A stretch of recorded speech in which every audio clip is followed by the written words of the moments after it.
So have you ever noticed this? You spend, hundreds of thousands of dollars on training your sales team. Oh, absolutely. A fortune. You give them flawless product knowledge, these, smooth communication scripts. All the tools. And yet their total sales volume, it barely budges. That investment just sits there like dormant knowledge. In the next few minutes, we are breaking down the research into 3 specific practical sales tactics that will dramatically increase your sales by activating the one critical ability that connects knowledge to results. This is Inside Sales Geek, where we translate academic sales research into practical strategies that actually work. The research we dove into this week is really insightful. It's focused on performance drivers in a super high-stakes environment. The insurance industry. Right. And it uncovered this fundamental truth for every sales leader. Yeah. It's not just what your team knows, but how quickly and intelligently they can apply that knowledge in real time. That's it. That's the core. If you think of your sales operations as an engine, we identified the central component. Sure. The transmission, if you will. Okay. It's the part that channels all your effort into measurable velocity. We call this the customer smart response capability. Or CSRC for short. Exactly, CSRC. Okay, let's cut the jargon right away. CSRC is the capability to provide timely, intelligent feedback. What does that actually look like in, plain English? It looks like sales agility under pressure. It's the cognitive ability to rapidly process what a customer is saying. And what they're not saying. Yes, exactly. And then to evaluate your entire knowledge base and immediately deploy the perfect solution. It's the difference between a salesperson who says, let me check the manual for that, versus one who immediately gets the customer's real problem and presents the solution. So it's about synthesizing all this data, product knowledge, customer history, market conditions, and deploying it instantly as a targeted solution. And the research found this capability isn't just a nice to have. No. It is the direct driver of performance. It acts as the critical link between all the resources you invest in training, data, and the actual outcomes like increased sales and new customers.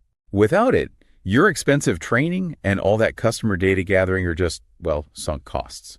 Precisely. The CSRC is the mediator. It's the essential channel everything else has to flow through to affect the bottom line. It's how potential turns into motion. Okay, now here's where it gets really interesting. We're going to look at the 3 drivers that build this central capability. And the first tactic, it just completely flips the script on what we all thought about hard selling. Let's get into tactic 1. So the finding is that a strong selling orientation, right, or SOA, right, like classic short-term focus, yeah, ruthlessly dedicated to maximizing sales results, that actually has a positive and significant effect on the customer smart response capability. Which is a major paradox. We've spent years as an industry trying to move away from that selling orientation because it sounds aggressive. It sounds manipulative, short-term, like it's prioritizing the seller's interests over the buyer's. Wait, are we really saying that this classic aggressive focus on goals, that high drive mentality, is actually correlated with better customer service? That seems completely counterintuitive. It is, until you understand the underlying mechanism, especially in these high involvement fields like insurance, where the study took place. Okay. The sheer drive that comes from a high selling orientation, it forces the salesperson to be in constant, intense contact with customers. The pressure to hit massive goals means they just can't afford to lose a single relationship. And those intense meetings, they're not just happening during the initial sales pitch. No, absolutely not. They happen when trust is most on the line, dealing with claims, service issues, complex policy adjustments. Right, the moments of truth. Exactly. And the intensity and high frequency of that interaction, it's driven by their desire to meet these high goals, and it forces the salesperson to adapt and get better at responding. A delayed or unclear response during a crisis guarantees you lose that customer. And that immediately hurts the salesperson's goal. Right. So you have a team member who is ruthlessly driven by goals. Instead of just pushing product, their own motivation for success forces them to prioritize fast, clear responses when a customer files a complex claim. So they handle that crisis perfectly, which solidifies the relationship and boosts their credibility for the long term. That's the nuance here. What starts as a drive for commission turns into this continuous practice that actually demands integrity and puts the customer's immediate need first. So what does this mean for you as a sales leader? Action item number 1. Don't be afraid of those goal-oriented, high-drive salespeople. No, you need to deliberately channel that intense drive to increase the frequency of positive, problem-solving interactions that happen outside of the initial sales pitch. And you need to measure that selling orientation not as potential manipulation, but as the fuel for relationship maintenance that forces your team to improve their response capability. The goal focus becomes the pressure to be better, faster, smarter in every single interaction. Okay, so if that internal drive is the engine, where does the fuel, the information come from? That brings us to tactic 2. Weaponize customer sensing. The research shows that customer sensing, or CS, also has a significant effect on CSRC, and it actually improves performance directly too. So knowledge is power, but only if it leads to a smart response. That's the theme. Give us the details on customer sensing. Is this just, having a good CRM? It's an activation of that CRM. We're talking about the ease of getting information from customers, having fast access to their data, analyzing satisfaction trends, and just generally learning about the competitive environment. So it's about anticipating needs. Exactly. It's tightly related to customer orientation. We hear about companies having data silos. When customer sensing fails, what does that look like on the ground? It looks like a salesperson having to spend 10 minutes clicking through 3 different disconnected systems. I've seen this. The CRM, the billing system, the service tickets, just to answer one basic question. By the time they have the information, the moment for a smart response is long gone. Or worse, they can't even see that a customer satisfaction is dipping until it's way too late. Right. The key is making that knowledge actionable instantly. I can imagine a system where your team gets flagged with predictive insights. So a salesperson can quickly access a customer's profile, see their satisfaction is dipping slightly in a peripheral area, maybe renewal processing speed. And using that precise knowledge, the salesperson proactively reaches out with the solution, our CSRC, before that minor dip becomes a huge complaint. That data-to-action pipeline is vital. So the knowledge from the customer, by the customer, and about the customer, it has to be seamless. And the better that sensing ability is, the better the salesperson's CSRC will be. It improves their accuracy in identifying needs. So to activate tactic 2, you have to make information accessible and fast. Give your team the tools for fast access to customers' data so they can improve their accuracy in identifying customers' needs. Stop just collecting data. Start making it instantly actionable for your frontline team. Quick pause. If you're finding this valuable, hit subscribe so you don't miss next week's deep dive. And share this with your sales team who needs to stop wasting money on ineffective training. Okay, we've established that drive is the engine and sensing is the map. But here's the catch. You can sense the market perfectly, have the highest drive in the world, but if your training doesn't support the right output, you'll still fail.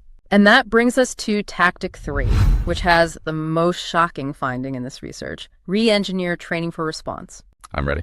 This is the critical finding that should really challenge every conventional training curriculum out there. The study tested whether sales training effectiveness or STE. So, a thorough understanding of the product, its features, its superiority. Yes, all that.